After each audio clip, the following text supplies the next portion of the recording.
Mr. Speaker, first of all, I want to apologise to Peter Sharples and Tariana Turia for not being able to hear later on their valedictories. As a matter of respect, I'd like to have been here. But fortunately, we got caught up in a double booking for a charitable fundraiser and can't get out of it. So our apologies. Now, on this bill, let me say, over a long period, I've watched the growth of Maori language education and can recall when Rob Muldoon, in a meeting with a group of Maori men who were too scared to confront him, got Whina Cooper, then later on Dame Whina Cooper, to head the delegation, to go and ask him for $1 million for launch Whangaroa support financially. Anyways, they get in the room, hard to get going, and Muldoon says to them, yes. Big shock, everybody concerned, because they didn't know what to do now. They never expected that reaction. Left the room, and then Whina couldn't help herself. She put her head back in the door and said, but Prime Minister, Mr. Muldoon, what have you done if I'd asked you for $2 million? To which he famously said, but you didn't, Whina. Just goes to show you, and that's a long way back. That was between that's 1980, a long time back. But I just want to say that New Zealand First has serious reservations about the Maori language bill. And we want to say from the outset where we stand. We support the Maori language. It's, as other speakers have said, it's a national treasure. It's not, of course, unique to New Zealand because its origins are in the Cook Islands. But for this length of time, it is here, and therefore it is, it has a certain uniqueness to it. It's an intrinsic and vital part of our nation and our culture, and something to be cherished and celebrated. And those who have said that second and third languages are intellectual muscle builders, they seriously are for young children, and they have the greatest facility to be able to acquire knowledge of them and use them with great fluency. We have every wish to see the Maori language thrive, and the Maori language should not be a political plaything, an excuse to grandstand and posture, as some might wish to do. But we have serious reservations about this bill because it includes the following concerns. It's being rushed through without proper consultation with te reo experts in the dying days of this national government. The bill gives greater control to iwi, and the concern here is the dilution of expertise and the growth of difference. Most Maori live in urban areas. Resources should be targeted towards young Maori, obviously in the cities in that context. And the bill is full of assertion, but where is the evidence? It is very similar to the report on whānau ora, which did not contain one empirical analytical fact. It was all anecdotal. And if that's what we're going to predicate public policy on, then poor Maori are not going to make any advances as a consequence. There's just not the degree of rigour going into the policy making. You recall that we've got now two flags. We've got a Maori flag, which was the result of 21 hui financed by the taxpayer, at which less than 1,000 Maori turned up, nationwide. And now we've got a second flag, just like that. Now, the party I lead does not like that sort of policy. We are as pro the long-term interests of Maori and the fundamental things as any other party, and that's why we stay on housing, health, education and first world jobs and wages. That's what Maori want. But this bill is full of self-assertion and little evidence, and accountability for spending needs to be straightened, not weakened.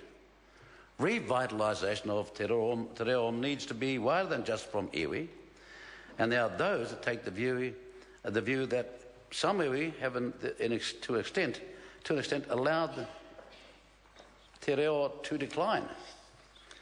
There are many respected Maori who believe that iwi have done that had iwi done more to retain the language, it would not be facing the situation it is now in terms of the numbers of speakers. Revitalisation of te reo does not stop and start with iwi. Many Maori who are well versed in te reo have great reservations about this bill and they believe it will be a backward, not a forward step. And I'm saying to young Maori out there, if you hear that somebody's not supporting the Maori language bill, it's because they prefer, as an alternative, what's in place already, rather than what we seem to perceive is serious experimentation. And the question has to be asked, what's the real agenda from the Minister of Maori Affairs? Do I see him, expect to see him shortly heading up Te Mātāwai? It's quite possible. It's quite possible. Oh, yes, no, I'm not casting aspersions here, but, you know, you have to be concerned, because I know this for a fact, that Tariana Turia, his fellow former leader, is taking up a trust on her retirement. That's the one that's out, that is as a trustee. That is Te Po Matakana. He'll know what that trust is. It has just got a $1.3 million administration's fee, a trust grant, and MB used to do that between 200K to 600K, just like that. I'd like the media to go and ask, is that the fact? In addition, MB's private secretary, her MB private secretary, come political advisor, has been approached to work at the trust as well. And what are people saying as to this question? Did this go to tender? And they're told, get on board, it's a done deal, don't question it, you better support it. Now, this is a fair series of questions to ask. And when I see policies coming out of thin air, I'd like to know who's behind them and where's the level of accountability. Now, perhaps Mr. Sharple's going to tell me. Is he heading out to be heading up the Te Mātāwai? He heads it now, that's right. But he heads it under a different establishment. And if he looks at the Maori Development Bill 991, every department is charged, including the Maori Affairs Department is charged, with ensuring that the issues of Maori, be they health or language or education employment, have to be responded to. And why would you, for example, when you get an assurance that says that, no, we're not affecting the Maori Language Commission or the Maori Broadcasting Funding Agency, well then, why are those two agencies coming out of the schedule from Part 2, Schedule 1 of the Act? That would cause me to think they are not going to be there in the future if they're no longer included in the schedule of funding.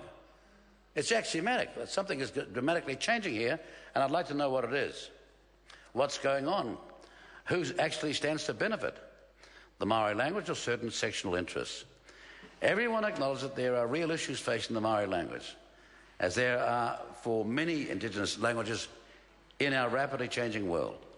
The language, as you know, is either growing or it's declining. There is no clause for complacency, but whatever problems face the Maori and the future of the Maori language, the question is, does this bill really address them, or has it got greater actual, in terms of sound policy, chance of working than that which is there now? And if you look at the education department right now, well, in fact, there's only one political party that's saying that it will support teacher education, resource teachers of Maori. Only one political party is saying that. Have a look at all the manifestos right now. So if people were paying serious attention and were genuine about this issue, why isn't that not one of the primary objectives to be looked at? Now, whatever the problems are, we have concerns about this bill, and we think it may be seriously counterproductive. It will not, in our view, lead to the revitalisation of te reo. And I thought when I listened to the Labour Party speech that they weren't too far away from thinking that as well.